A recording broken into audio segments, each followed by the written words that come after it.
Hello, everyone. Good Wednesday evening. I am Brick Weather meteorologist Scotty Pally, and this is another edition of the Carolinas Weather Group. And we have a great show in store for everyone tonight. Kind of a different topic. Women in weather. Everybody knows a lot of meteorologists around the world have been men, but in the past couple of years, we've seen an uptick in females taking over meteorology. So we're going to discuss that tonight with some great guests. Actually, one student and two other established meteorologist in the media world. So we're looking forward to discussing about this tonight and just talking a little bit about weather like we always do. So we're very happy that you tuned in. A couple of things to mention. This is our actual first podcast, our actual live podcast. So we will be able, throughout the next few days, to give you instructions on how you can download that so you can listen to us anytime. We're also on YouTube tonight live, and we also have a question and answer session. I know a lot of young females are watching tonight. We've promoted the show, myself and Joey, as we have went out through different schools throughout the past couple weeks promoting the show. So looking forward to a lot of questions tonight for some young females who are interested in meteorology. So we're excited about that as well. When we do that, we're going to kind of pass it around to our regular panelists, and then I will introduce our guest and let you know about them, and then I'll hand the interview over to Ricky. And as we always do, we'll kind of interject with questions and stuff like that throughout the show. So again, thanks for watching, and I'm going to kick it off to my buddy just to the east, Mr. Joey Marceller, who is in Catawba County. Thank you, Scotty. I must say, of all the episodes we've ever done, obviously one with an entire female guest panel is going to be my favorite. So, and my wife is probably in the other room right now saying, "I hope he does really well, and one will take him home and get rid of me." But anyway, that's about average for her. But yeah, thank you for the invite there, or the introduction there, Scotty. We, like Scotty said, we've actually done a lot of school presentation in our county. I hope we have a lot of young ladies who have who want to be inspiring meteorologists that are watching or will watch later in the replay. But like Scotty said, I am in Catawba County. Anybody who doesn't know me, Catawba County Weather, find me on Facebook, nice. Twitter, all of that stuff. I control this little area here. It is my hood. Born and raised, and I'm not leaving because nobody's willing to move me. So, but yeah, with that, I will send it over to our next guy, Ricky, who will introduce himself. And Ricky usually handles all of our questions because one day he's going to be a famous meteorologist, and so we put him through his paces and make him do interviews. So, Ricky, take it away. It's really just because no one wants to hear Joey talk for an hour long. But anyway, thank you. Appreciate that. Yeah, Ricky Matthews with UNCC Weather, a student meteorologist at University of North Carolina at Charlotte, where we're busy planning for Charlotte Weather Fest coming up on March 21st. So Nice. With that, I'll throw it to Scotty who will introduce our guest, and then we'll take from there. Yeah, looking forward to the Weather Fest, another big event that is going to be taking place in March. So looking forward to being able to get to that. So tonight, Women in Weather is our topic, and we have three great meteorologists on tonight. We have Jennifer Watson, who is from the Weather Channel in Atlanta, Georgia. She is the social media meteorologist. She handles a lot of the social media sites for the Weather Channel. We also have Chrissy Kohler from WCBD in Charleston, South Carolina. We had Rob Fowler on last week, so this is Rob's counterpart down there in Charleston. We also have Christina Ruel from Penn State. She is a junior at Penn State in the meteorology program, and we're looking forward to having her input as she is going through college and looking forward to getting out into the to the meteorologist world. So, ladies, thanks for joining us tonight. It's a pleasure to have you all. Yeah, you're welcome. Thanks for inviting us. You're welcome. Yeah, we're looking forward to it, and I can say this is the prettiest panel we've ever had. So. All right, Ricky. That's awesome. I'm still the prettiest one here, but y'all are a close second. Thanks, Joey. Thanks. All right, Ricky, I'll let you start the interview, man. All right, thank you, Joey. And why don't we go ahead and just start this off with our youngest panelist still, and maybe one of the up-and-coming meteorologists on the Weather Channel in future years. Christina, why don't you talk a little bit about how you got into meteorology and then how you ended up going to Penn State, and maybe, and this goes for all you panelists as well, if you have any female meteorologists who have helped you along the way, we would love to hear about that. Nice. Okay. Well, I am originally from South Carolina, just outside of Charlotte, in Fort Mill. And I have always loved the weather since I was about 2. I think my parents said I started to throw a tantrum if I didn't get the forecast before I went to preschool. Apparently, I learned to read from watching the local on the 8th, so thank you to the Weather Channel for teaching me how to read. Yeah, awesome. Awesome. And growing up, I always admired Christina Abernathy on the Weather Channel. She was my hero. She hasn't been on in many years, but maybe because we both were named Christina and we were both blonde, that how she became my childhood hero. And I wrote to her a couple times, and she sent me a couple letters back, and that connection of someone that I admired so much was willing just to write me a little note, back in, 2002 or whatever it was. It really inspired me to keep going and just chase my dream.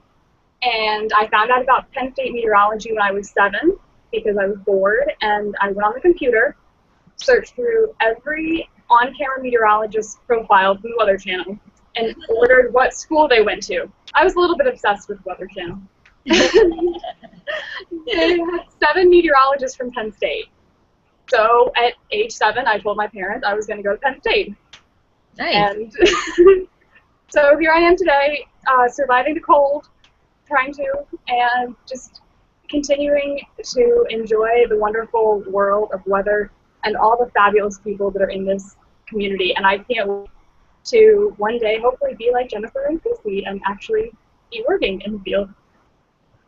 You will be soon. And then so. Jennifer, you've kind of had a little bit of a different twist. You've kind of done a little bit of everything to where you've gone from TV broadcast to now maybe more of the digital side and maybe where our industry is going. So talk a little bit about how you got to that and your position at the Weather Channel. Well, I actually, I originally wanted to be on air, and I was an on-camera meteorologist in Tupelo, Mississippi for 3 years. That's where I started.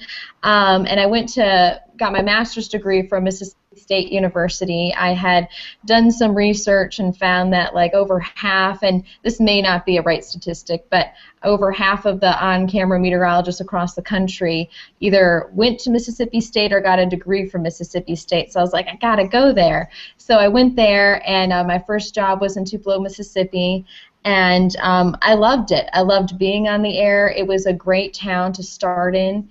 And then I moved from there to Huntsville, Alabama, which was amazing because you have NASA and the Space Flight Center and everything there. A lot of geeks in Huntsville, Alabama. So it was a great place to be and to be in weather. And then I, kind of how everything's evolved with Facebook and Twitter, especially over the past 10 years or so. In 2009, I got a Twitter account. I was kind of forced to, actually, at my first station, which turned out to be a good thing because we all had to get station Twitter accounts. And ever since that, I just loved it. You can talk to viewers and then just talking to other meteorologists, and I just grew a really big passion for it. But the reason I'm at the Weather Channel is I first applied to be a Met content producer, and I was a meteorological content producer for about 7 months, actually. And then I would produce the graphics that go on air for one of the shows. And then after that, I moved to social, and that's where I am right now. And I've been there for about 7 weeks. And it's awesome. It's exciting. It's a different place. And that's where kind of, weather is going now. I mean, everything is, basically. I mean, television is still, there, and I think maybe one of the #1 sources that people get their news, but it's Twitter, it's apps, it's everything like that. So that's the future, and it's interesting giving a forecast in like 140 characters on Twitter, or explaining discrepancy in models. But it's a lot of fun because I get to talk to people too, and other fans of weather and stuff like that. So it's very interesting, but it's a lot of fun at the same time. So it's completely different from being on air, but I think I like it better. So it's good. It's really good. And then, Chrissy, you're kind of on the other side of that to where you're still on air down in Charleston, correct? Yeah, I am. Actually, I probably took a different path than a lot of people took to get to where I'm at. I went to college knowing that I wanted to do journalism, but wasn't really sure what area of journalism I was going to end up in, and kind of fell into this weather thing. It was one of those things where when I went to graduate and try to figure out where I was going from here, called my mom and said, I'm thinking about going to meteorology school. I kind of had a knack for it in journalism school. And she goes, okay, yeah, you should do that. And I was like, really? Like, you think that I should continue into the sciences? And she goes, you've always been good at science. So I kind of just fell into place.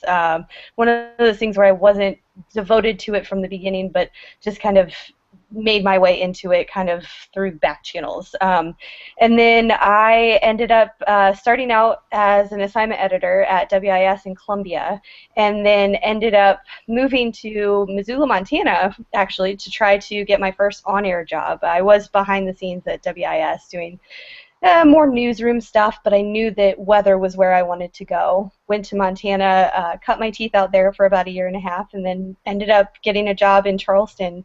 It was one of those jobs that came up, and I said, I have to have this job. So I used all my connections to get this job, moved out here, and I've been here for about 2 years. I work weekends, and I love it. Absolutely love it. Wow, Montana to Charleston, South Carolina. That's a huge difference right there. Yes, let me tell you, 4 days in a car will change your life. That's for sure.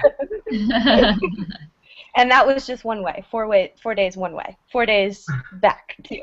At least you don't have to deal with the negative temperatures. All my connections to get this job. Moved out here and have been here for about 2 years. I work weekends and I love it. Absolutely love it. Wow, I think we're having some technical issues. But yeah, like I was saying, is you don't have to deal with the negative temperatures in South Carolina like you had to in Montana. Very different weather. Yeah, it's pretty incredible what you're dealing with out there, and a lot of times, a lot of times you're dealing with things that are coming out of the Gulf, or you're dealing with things that are coming out of the Rockies. Out in Montana, a lot of stuff would develop right over top of us because you're not necessarily dealing. I mean, sometimes you would get that stuff that would come off the Pacific, that would come out of Alaska, but a lot of times with that uplift over the mountains, you're kind of dealing with stuff that maybe wasn't necessarily developed before it got there. So it's pretty interesting difference in weather, snow versus hurricanes. I'll take the hurricanes any day. Hurricanes all the way. All right. Well, from there, let's kind of get into the nitty-gritty of maybe some of the bad sides of being female meteorologists on TV and maybe a little bit of public perception of that. I know in the past, I think it was about 4 months or so ago, Ginger Z had a big article that she wrote on not calling female meteorologists weather girls. Do any of you want to comment on that and talk about how maybe throughout your career that's been the way maybe the public has looked at you? I think so, a little bit. I think, in the past, and I don't even know if this is true in the past, but there are some, I think very few now, but back in the day, there were more meteorologists that were really good on the air but didn't necessarily have a degree. And so I think that's maybe where that came from, where, they don't know what they're talking about. They're not actual scientists. But now that we go through the math, the science, just like, everybody else, I think we're just like, no, we are meteorologists. We know what we're talking about. And unfortunately, being a female, I think we get a lot more criticism. And what I've seen is actually more criticism from other females rather than other males about like hair, makeup, and everything, and it's interesting because you love what you do. You're always going to get some hate, and the best thing to do is to just brush it off because it's not worth worrying about or anything like that. But I think everyone just about on air now with all the certifications that you need and all the news directors, general managers, that's what they want to see. They want you to go through that, and you got to have degrees to get that we want to be, we are scientists. We're just as smart as, a male meteorologist. So we want to be, considered the same. So. I think that's kind of how that comes, right, Christina? Yeah, I absolutely agree with you 100%. I think a lot of times, unfortunately, in this business, there's too much of a focus on what we look like, as Jennifer was just saying, what we're wearing, what our hair looks like, what our weight is, and unfortunately, there's not enough emphasis on our forecasting. I get more emails criticizing my my looks than I do my forecasting, and I'd rather be criticized for my forecast because that means they're paying attention to why I'm really there. Yeah, no, I agree with what you're saying completely, Chrissy, because yeah, you'd be surprised that, you think you had an amazing, forecast, you got it right, or something like that, and, you'll just get a random email from someone commenting on a shirt you're wearing or a top. So it's a little bit different, and my husband is in this business too, and he doesn't get the same emails. So, I mean, it's really interesting. He sees some of the stuff that I used to get when I was on air, and he'd be like, really? And it's just, and the best way that I've dealt with any kind of, nasty emails or anything like that, I always try to friend them. I will let them be mean to me once, and I'll be very nice and a respectable email back, and I haven't gotten a bad email back from anybody. They've all been very apologetic and so nice, and I usually make friends from that. So that's something to learn too, because at first you just want to respond and just be like, oh my God, like you send something mean, but then you take the high road, and then you send something really nice, and talk about what their email said, and then they really respect you after that. So, but it can be difficult, but it's a lot of fun too, though. It's amazing. For like every one hate mail you get 100 really nice ones. So, it's good. It's fun. Speaking of Jennifer's husband, yeah, he's joining us on the 18th. Just thought I'd throw a shameless plug in there real quick. He's a digital meteorologist at the Weather Channel. If anybody doesn't know, he does the web kind of stuff. So yeah, keeping it all in the family. yeah. Well, we were actually at competing stations in Huntsville, Alabama, which was interesting as well. Well, Christina, going through college, I mean, what has your professors, have they encouraged you a little bit more, or how has that process went? Because these ladies have established themselves in the media and their organizations, but you going through college, have you encountered any of the same things that these ladies have said? Well, we've had a lot of professors, will warn us, oh, you'll always get emails about your appearance and whatnot, but it wasn't really until after the National Weather Association conference that I really started to look around at our department here at Penn State and realize that even the department here is very much a male-dominated group. And I got to thinking more about the weather girl versus meteorologist terminology, and just thinking that, after 3.5 years working for this degree and all this money and hard work I put into it, I really would rather someone call me the meteorologist, that I will have the title and the accreditation for having that title. I don't want someone just thinking I don't know, get my information off some random website. You work hard for that degree, and you work hard for the right to be called a meteorologist, and you want to be recognized for it, male or female. Right. Well, kind of leading off of that, I'll open it to all three of you. Has it ever discouraged you any? I mean, have it just got you down on a bad day and said, why am I doing this? Or maybe Christina, in your case, is this the right profession for me? I mean, has it really discouraged you any, that some of the stuff that you've heard? I mean, I will go ahead and say it has discouraged me at times, especially talking to other students, when guys will say after a test or something, well, what do you care about your grades? You're a girl, of course you'll get a job.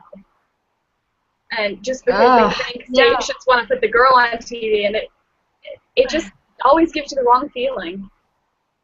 And that's so not true either. I can tell you from experience, I looked for my first job for 1.5 years. I looked for my second job for over a year. And, off the record, there were so many places that told me, oh, well, you're not quite what I'm looking for, a.k.a. you're not the right gender. That's not, and it's not true that just because you're a female, you're going to automatically have a job as a meteorologist. I not true at all. I didn't want to believe them either, and I'm glad that you said that. But it's always just interesting to hear comments.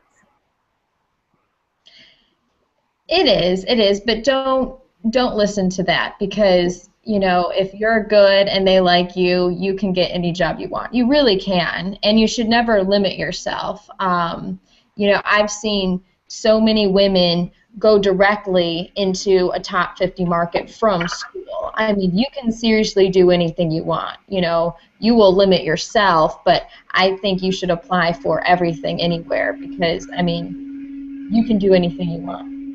And if you're good at it, they'll help. I think that's really important, hopefully, for the younger female viewers who are watching us tonight.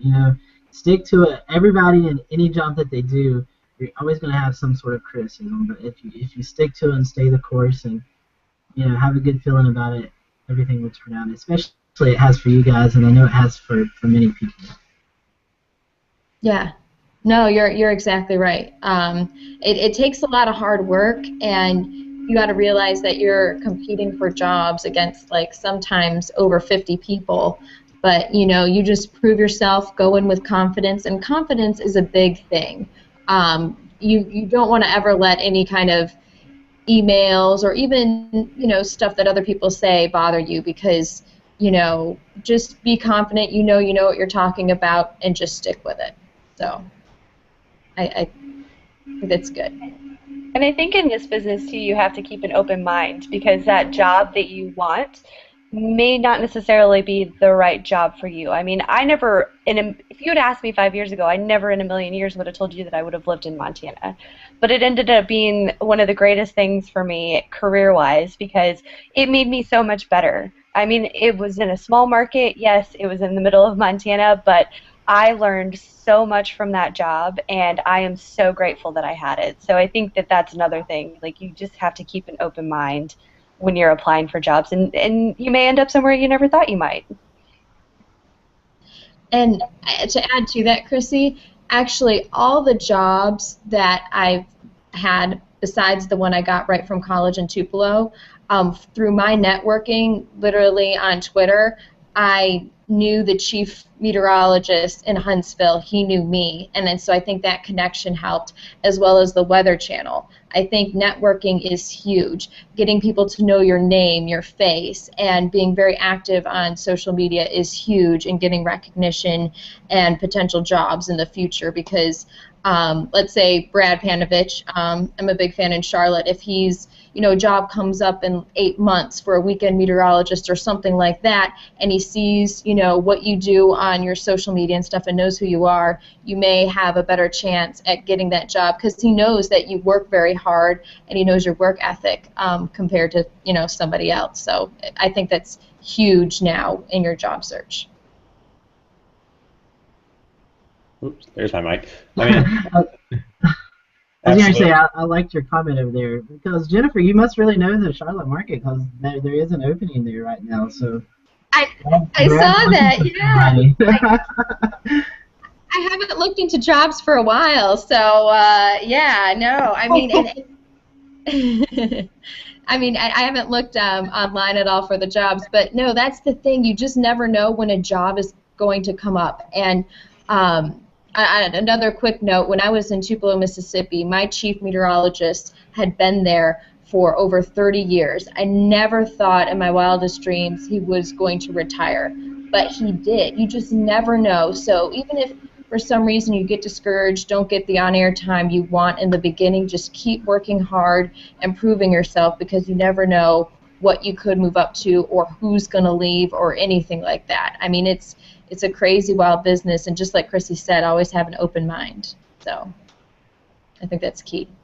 Jennifer, I'd like to hit on a topic of severe weather and how maybe predominantly in severe weather events we usually see male meteorologists on TV more.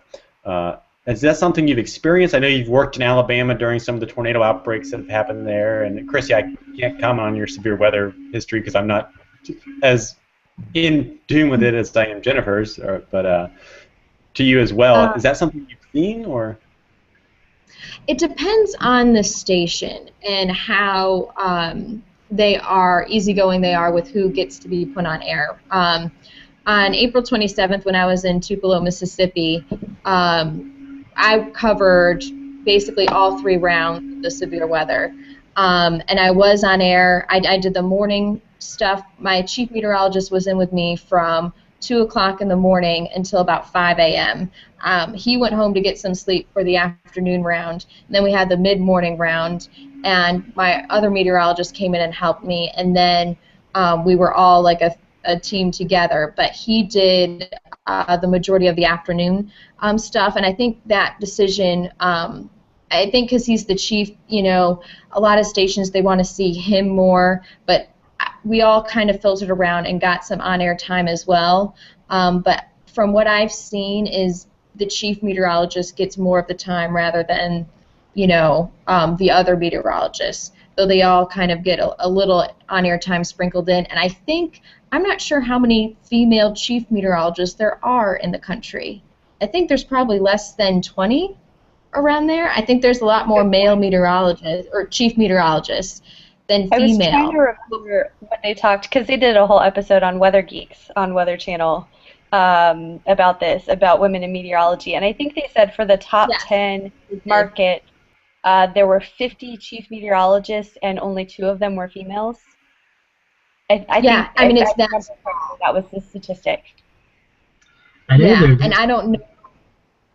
Oh, go ahead, Scotty. There's actually 2 in the Greenville, South Carolina market. That's great, Chrissy Henderson at WSPA and Kendra Kent at Fox Carolina in Greenville. So I know of 2 in our area. Then I believe Lainey Pope up in the Triad market as well. Yeah. Betsy playing in Cleveland. Yeah. Betsy playing. So certainly sorry, Jennifer. Oh, no, go ahead. Keep going. I was going to transition. Go ahead. It's fine. But going off of that, though, is that something that you as female meteorologist, you know, obviously you want to advance your career, but is it something that you feel like is sometimes maybe not looked upon as fairly by the news directors? You mean with, like, coverage, severe coverage, having the chief be the main person and then everyone else kind of sprinkled in? More along the lines of female meteorologists being the chief meteorologist, since it's so rare in most DMAs. You know, that's a great question. I don't know the answer to that. I know the chief at, you know, in Tupelo where I was, he had been there for a really long time. And I think the issue is there were so many more male meteorologists, you know, 20, 30 years ago rather than female, that we haven't really worked our way into the system yet because a lot of them still have their jobs. But I think as more and more females graduate with, you know, degrees and stuff like that, I think that's going to change. And maybe there'll be more female chief meteorologists, you know, in the future. Who knows? But I think that kind of has a play into it. But every news director and general manager has their own idea of what they want for their weather team, so it's hard to say if it's, you know, specifically that. But, you know, hopefully we'll see some more. Christina, up at Penn State, what are the other female, you know, meteorology students wanting to do? Do you see a trend towards broadcast, or do you see students wanting to do all different types of different sectors of meteorology? I think it's fairly well spread out. A lot go to grad school. A fair number of the girls that graduated last year went to grad school, or ladies, I should say. They're not girls who are graduating college. I see, though, in general, broadcast is becoming a smaller portion of the major, and people are tending to go more into like the weather risk management side of things and into the research and the atmospheric science option rather than our forecasting communication option we have, which is interesting overall to me. Yeah, weather risk management, that sounds like a whole other show topic, Scotty.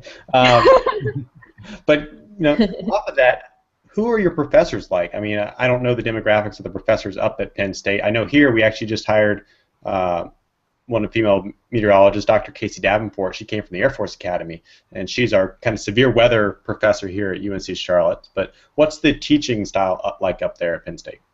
We have very few females. I think maybe just about a handful, 4 or 5 maybe, in the department. I can't tell you exactly how many faculty we have in the department, but it's fairly large at Penn State. Mhm. But I would say that there's more, I'd like to say there's more females coming into it, but I don't know the numbers. Mhm. And then Jennifer and Chrissy, is that kind of the same as what you experienced when you were going through Chrissy journalism school first and then meteorology as well? I think I'd have to say that it was predominantly male still, and I got my meteorology degree through Mississippi State as well, but I did the online program.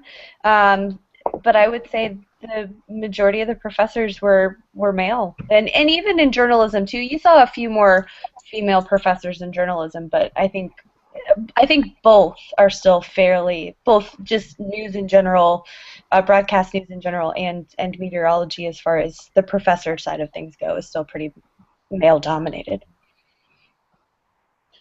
I would agree with Chrissy. That's exactly what I experienced. In my graduating class, though, you go to Mississippi State to, be on air. So that's kind of one of the main things, actually. I mean, there's a separate side that you could, or a track, I should say, if you want to go for the National Weather Service. But a lot of the students that I graduated with did want to be on camera. And so...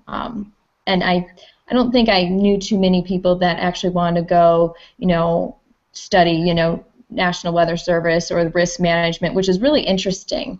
And you guys may at Penn State have some more different avenues that students can take than at Mississippi State. I'm not sure exactly what degrees you specifically offer, but that may be a growing trend. I don't know, but that's really neat, though. It's cool.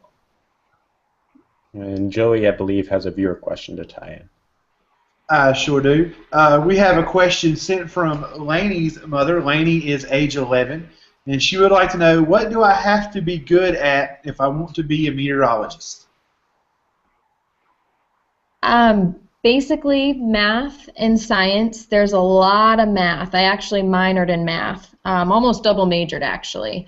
But you just got to study really hard and be good at math and science. There's a lot of that in your degree, and just work really hard. I ended up getting my undergraduate degree in geography and minoring in math, and also doing GIS as well.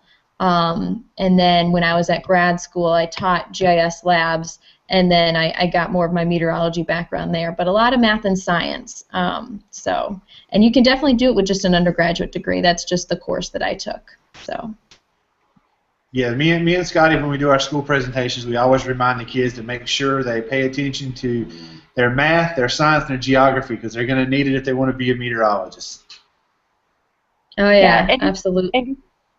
And to speak to that, too, if you're thinking about on-air track as well, make sure you're paying a little bit of attention in English class, too, because people will get on you about how you speak. Yes. Not in the South. We're good down here. Yeah, that's true. It depends on what side of the Mason-Dixon line you're on. They can understand us.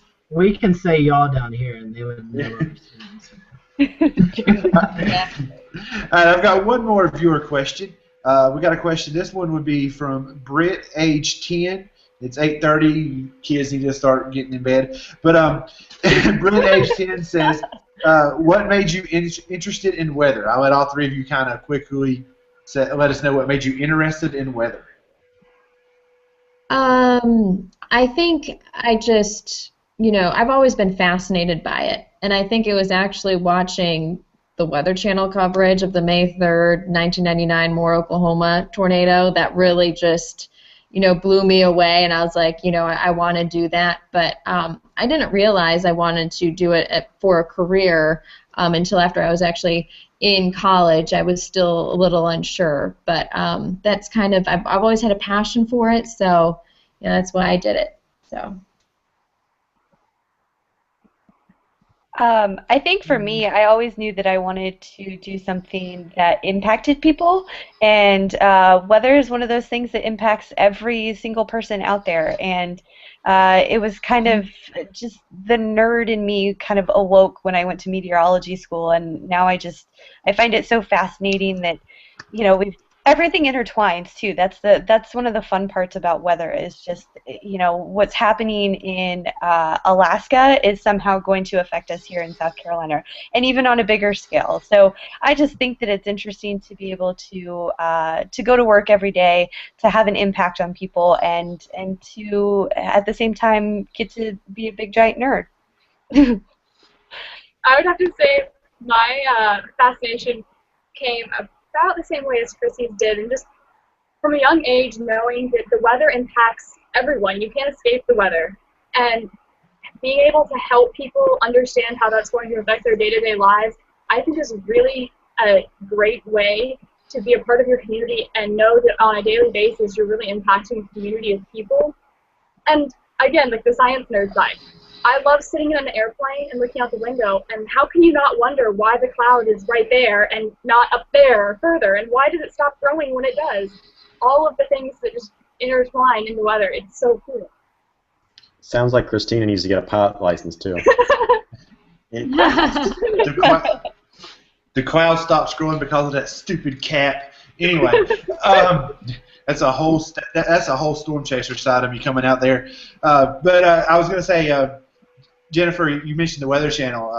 I think Hurricane Hugo in '89 was my weather event that got me hooked. But then I remember watching the Andover, Kansas tornado in '92, and that's what made me want severe weather.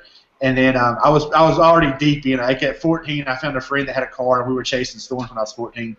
But I think when I saw the May 3rd, '99 tornado and Reed Timmer's video from under the bridge and his geo tracker or whatever that was down there, and that made me say, forget just seeing tornadoes. I want to be inside of one. So that's where that. I got one more viewer question. This one will be from Samantha, age 12. She wants to know if you could give her one piece of advice, what would it be? Ooh, that's a good one. That's a great question. She's already smart, so she's going to be fine. Watch our show every week. That's advice one. I would say, yeah, exactly. Watch every week and then study. Just work really hard and just never give up and follow your dreams. And be confident. It's a very interesting business, and it's not like any other job that anybody else has, but it's amazing, and it's different every single day. You will never have the exact same weather. So I would just work really hard and just keep your eye on the goal and don't give up. I would second that and just say really follow what you're passionate about, because when it comes down to it, whether you're passionate about weather or passionate about something else, if you do it with passion, you're going to do it well, and it's going to be worth all the hard work that you put into doing whatever it is you want. Yeah, I agree. And along that lines, make sure that you're doing something that makes you happy, because life is just way too short to be miserable. So make sure that when you wake up in the morning, you get to go to work, you get to have fun, and you get to do something that makes you happy.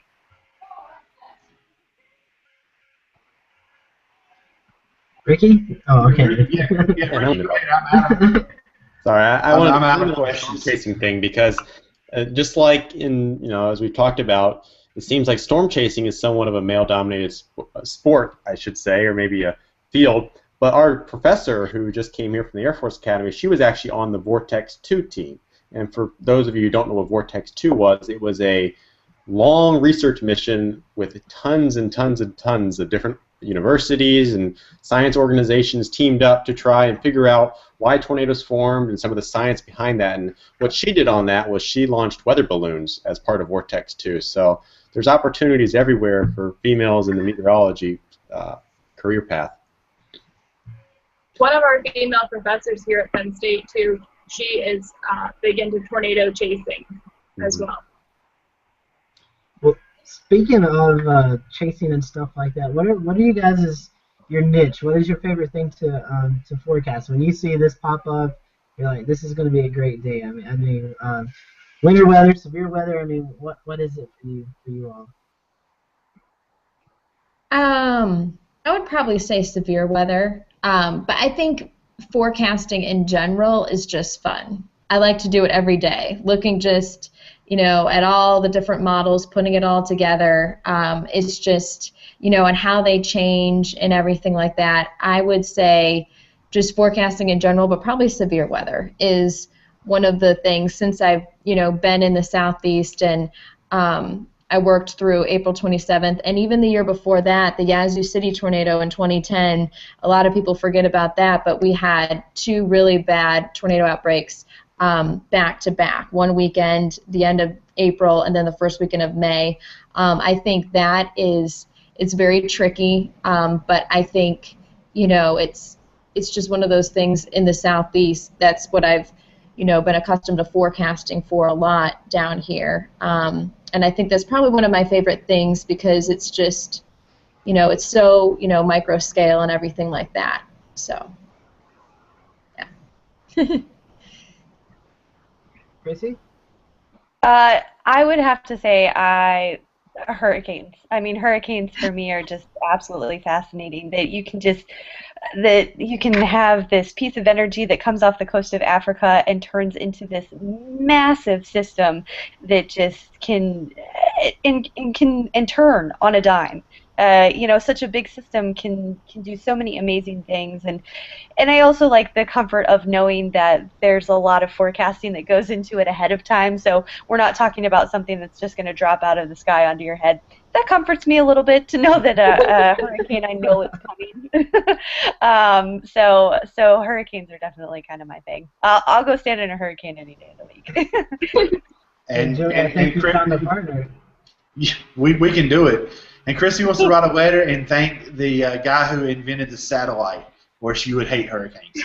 Yes, pretty much. Pretty much. Christina, do you have a preference of weather events that you like? I would have to agree with the other ladies. Severe weather is definitely my preference over winter weather, that's for sure. Living in Pennsylvania for the past 3 winters has not made me like winter weather anymore. But even just like cold fronts, a basic cold front, that sudden shift in conditions and how rapid that can be, and finding all the different variables that show where that change in air mass is going to be, I think that's really cool to look at. Christina's going to have a lot of fun this summer when she interns with Panovich, and they have severe thunderstorm warnings every single day. I sure hope so.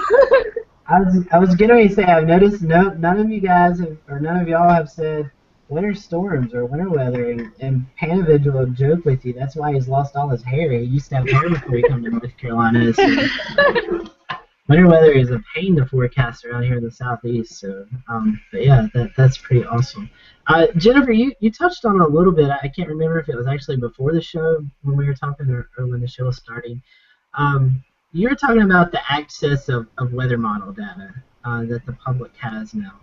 Anybody now can go on the SPC or, buy a weather bill subscription, whatever the case may be. My question to you, and I would like for you, Chrissy and Christina, you guys can jump in as well.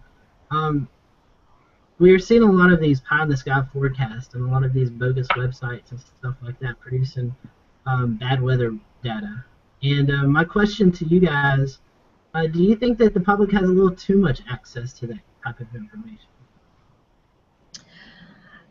That's a great question. I do a little bit in a sense. I feel like, though, everyone should have access to it, but in this day and age when, you can post anything anywhere, you got Facebook, you've got, Instagram, Twitter, everything, Google+, so many different things, and people that see it, especially, you can have some young aspiring meteorologists, but they might not know what they're looking for, or they don't know that you look, for model to model, like run consistency. You don't just want to see, like, you know, the Euro has a big, massive snowstorm, and yes, we're going to run with it. You know what I mean? I mean, even, you know, today we've seen with the model runs for the weekend storm system or early next week that, you know, things have kind of fizzled out a little bit. So forecasting is very tricky.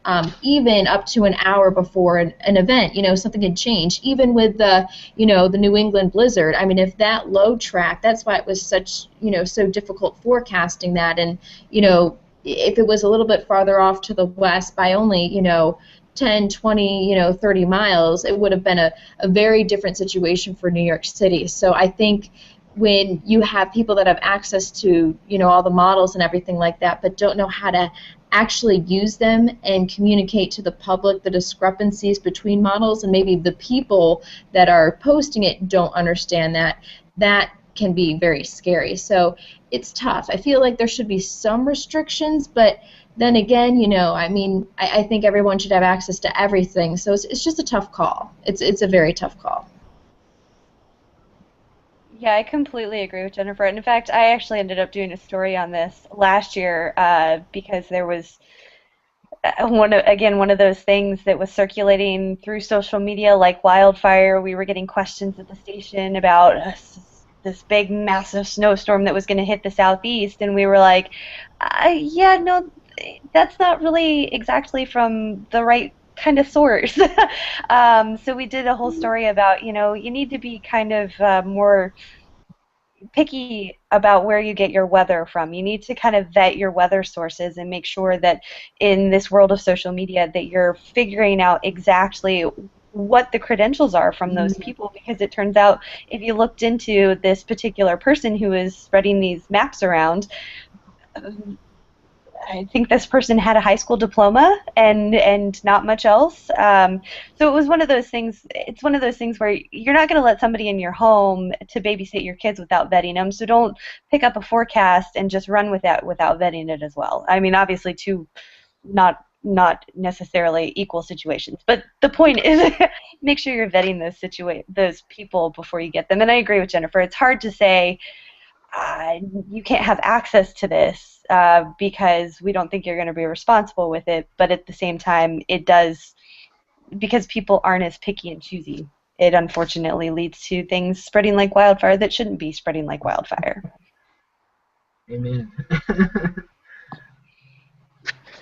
Christina, do you have a comment or anything that you'd like to add on that? I mean, I know you're not in the media world yet, but you're going through college, so you know, I'm sure you may even have a different aspect to this. I mean, we see it happen way too often, actually. But what always gets me is that they never find the crazy models for, you know, it's going to be, or not crazy models, they don't find something that's different from your forecast when it's 3 degrees warmer or something. It's only when it's a massive storm. And it almost makes me wonder, why don't they trust their meteorologists that the meteorologist would tell them if that was coming? Why don't they, you know, trust us enough to think that we would give them that heads up, that warning, if it was actually a threat? It's a great point. I mean, I know Ricky and Joey and myself, we deal with it a lot, you know, people asking me this stuff, and we're like, listen, if it was that big of a deal, you know, we're definitely going to keep you up to date on that. We're going to talk about it, but, you know, somehow, some way they trust these off-the-wall forecasts sometimes, and it's frustrating, and it makes this job sometimes difficult because you have to deal with all that, because they call you out, well, why aren't you forecasting this? And then you're like, well, you know, we have credibility. To a certain extent, Scotty, I agree with you, but then I've always been one to kind of take James Spann's approach, who says that if they're asking you, that's a good thing, because that means they care about you, and they're actually communicating with you, and they're creating a conversation to where they end up building a trusting relationship with you. So, I mean, yeah, I get a couple questions during every single big snowstorm event, but I'd rather have people ask me,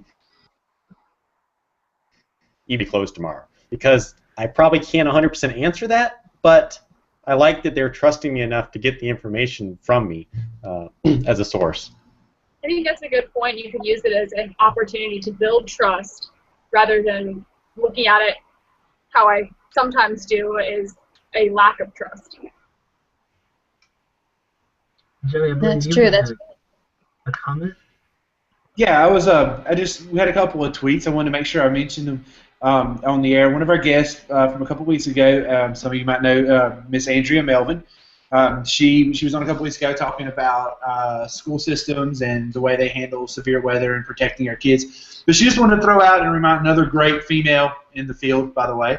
But she just wanted to throw out and remind that girls that are interested in becoming a meteorologist, they need to make sure they don't have to be perfect in math and science, but they're going to have to work hard at it. To make sure she made that point. And she also wanted to make sure Samantha knew, because I don't know if Samantha's on Twitter, wanted to make sure that Samantha knew to work hard, find mentors, and be persistent, which are all really good advice.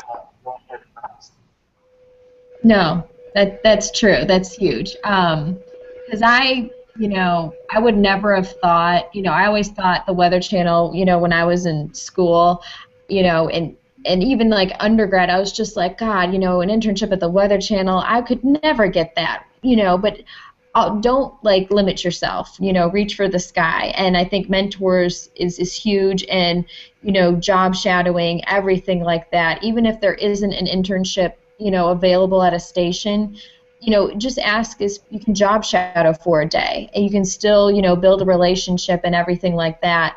And maybe you can't get the experience of an internship, but at least you have another connection, and keep up with the connections that you make, keep them as friends. And I think that's really true too. So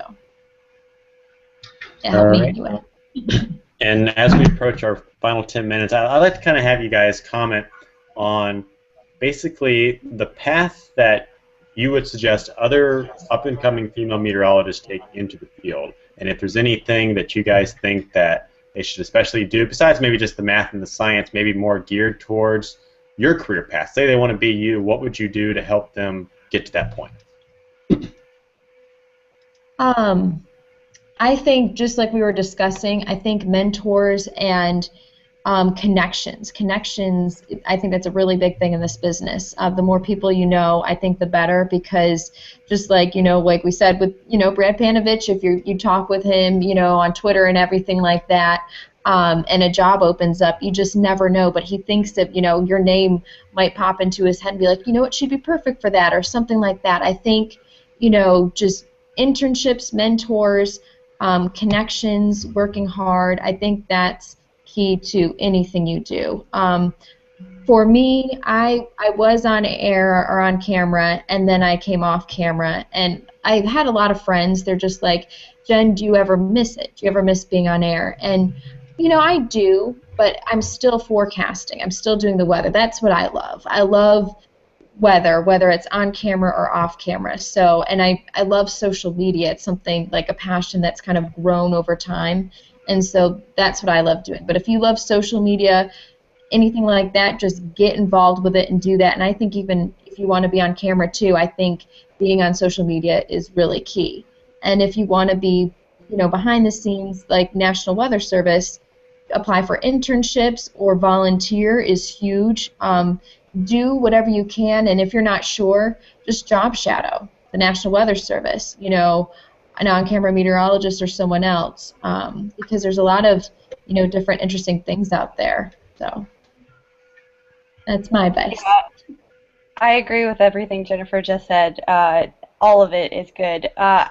Speaking specifically to broadcasting, I would really recommend learning a little bit about the news side of things and understanding how the business as a whole works.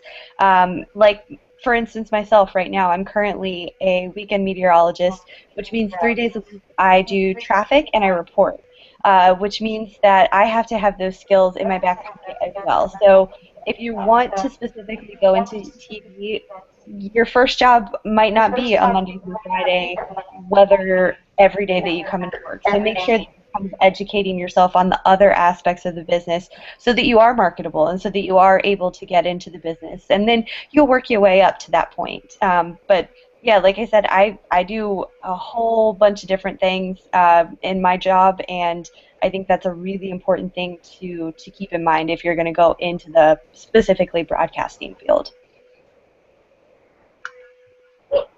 The other ladies obviously have more experience than I do, but I can say just from as far as I've made it thus far, just follow what you're passionate about and don't let other people limit you.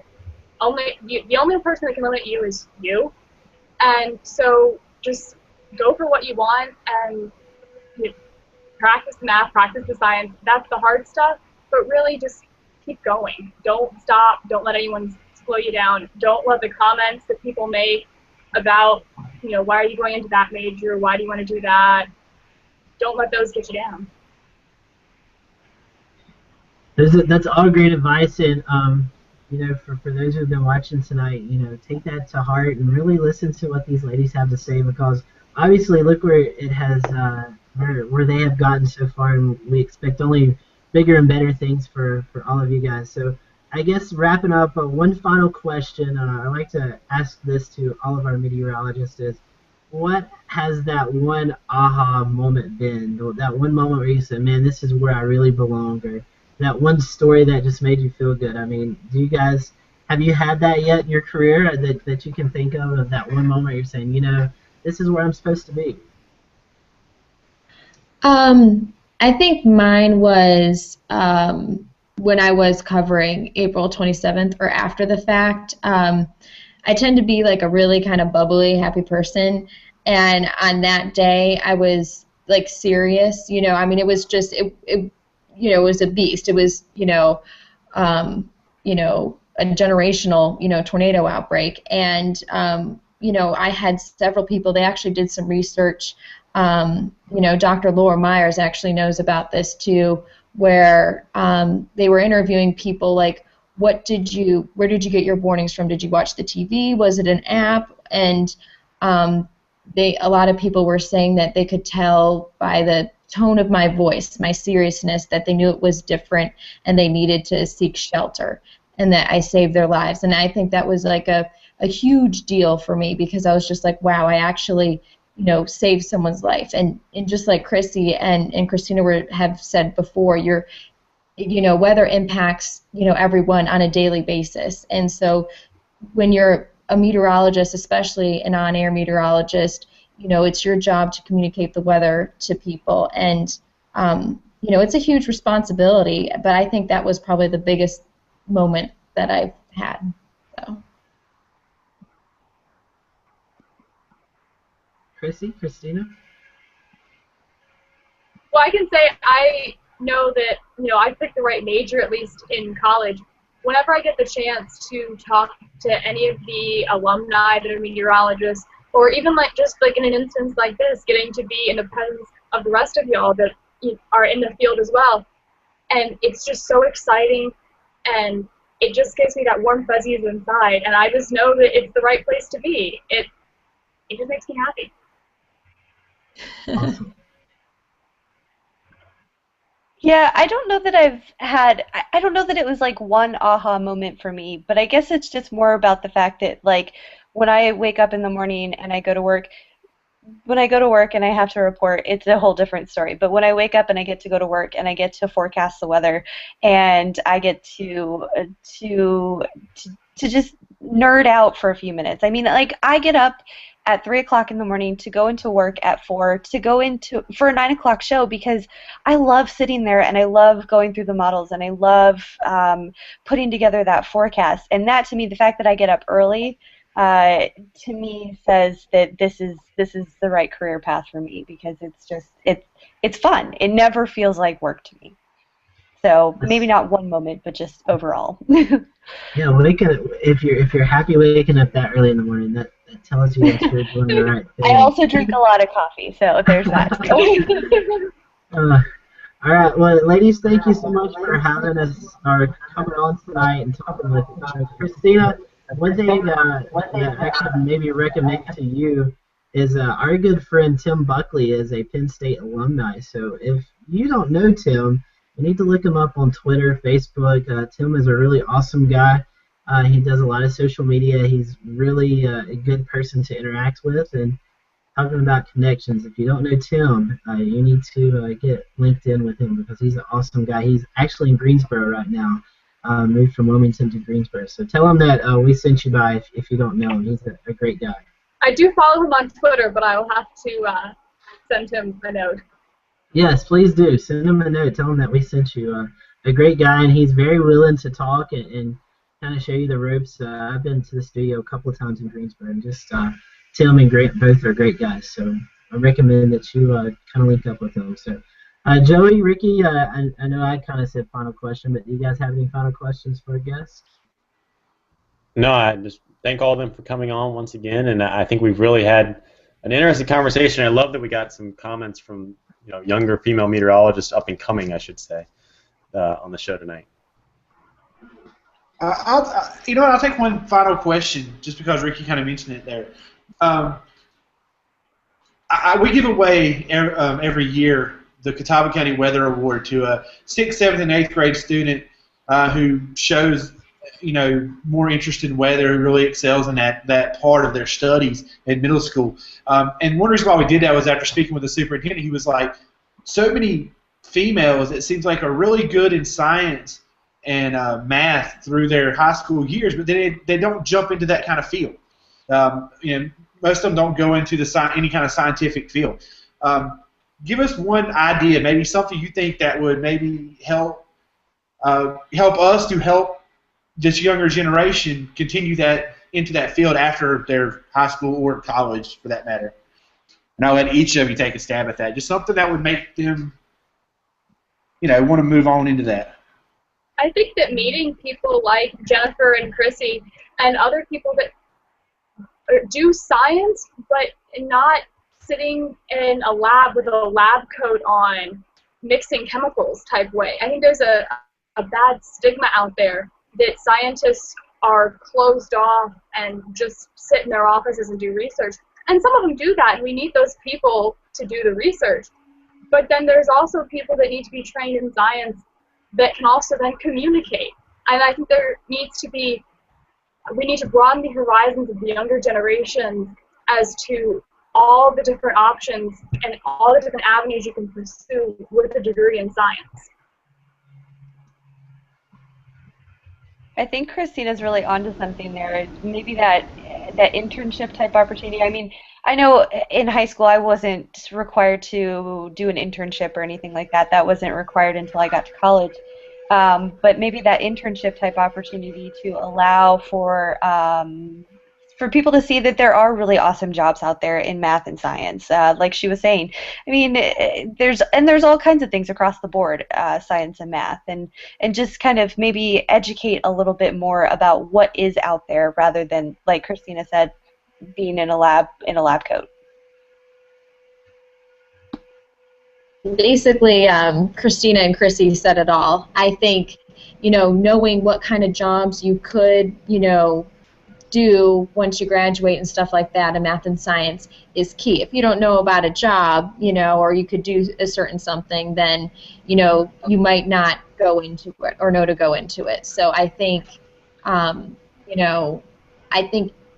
educating them about totally every different avenue you could go into, I think is key for that. And, even when they're young, showing them there's so many different cool meteorology, like science or like experiments you could do to get them really excited about it. And I think excitement about something, is key. And then you grow a passion for it, and then, you pursue it as a dream or something like that. So I think, knowing the different avenues that could take in the science and meteorology world is key. Well, at the end of our show, we always make sure we let our guests kind of plug their social media and where people can reach them. By what we've talked about tonight, I think it's going to be very important. And I don't want to put words in your mouth, but I'm pretty sure that you guys wouldn't mind whatsoever if any of these young wannabe meteorologists contacted y'all and became friends. So let's take a minute and let each of you go. Jennifer, you can go first. Just tell us how to get kind of in touch with each other. I didn't hear the end of your question, Joey. What was that? Oh, I just said go ahead and just take a second and tell them how to get in touch with you. Oh, you can email me at jennifer.watson@weather.com. Jennifer.watson@weather.com. That's my email address. And email me anytime if you want to come visit the Weather Channel. I would love to take you on a tour. Have any questions? I would love that too. And we have internships at the Weather Channel, so apply for them. There's internships all over the place. Just apply, job shadow, anything like that, let me know. If you want to maybe job shadow an on-camera meteorologist, I would have to, get some permission and stuff like that, but we could maybe figure out maybe 15 minutes for you to talk to them or something like that. But seriously, feel free to contact me. I'm also on Twitter as well. It's jwatson_WX is my Twitter handle. I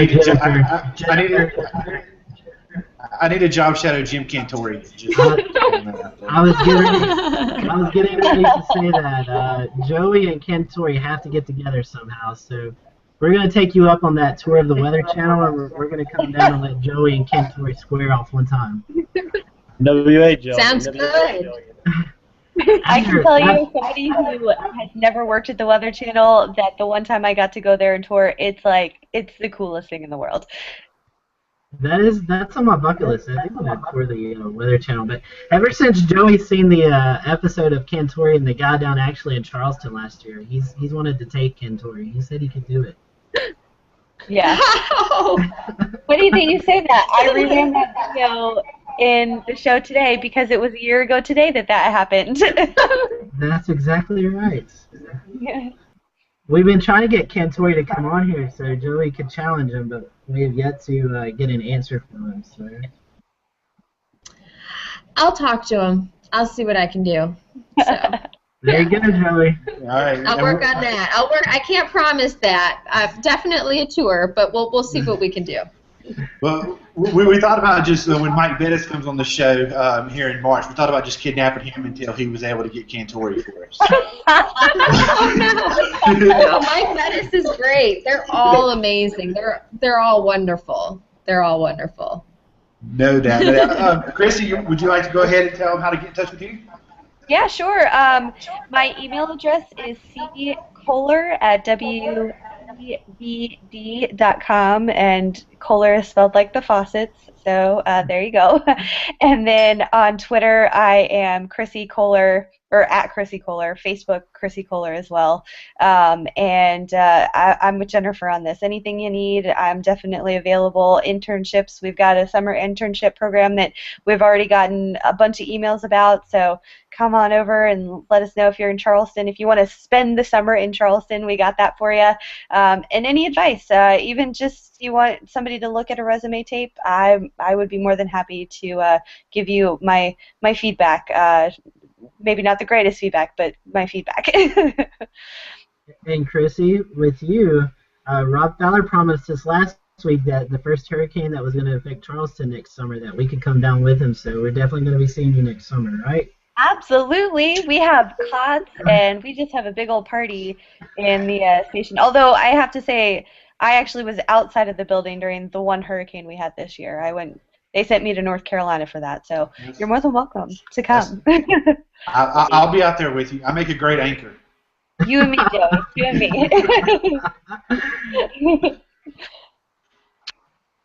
And Christina, well, Joey, do you want to?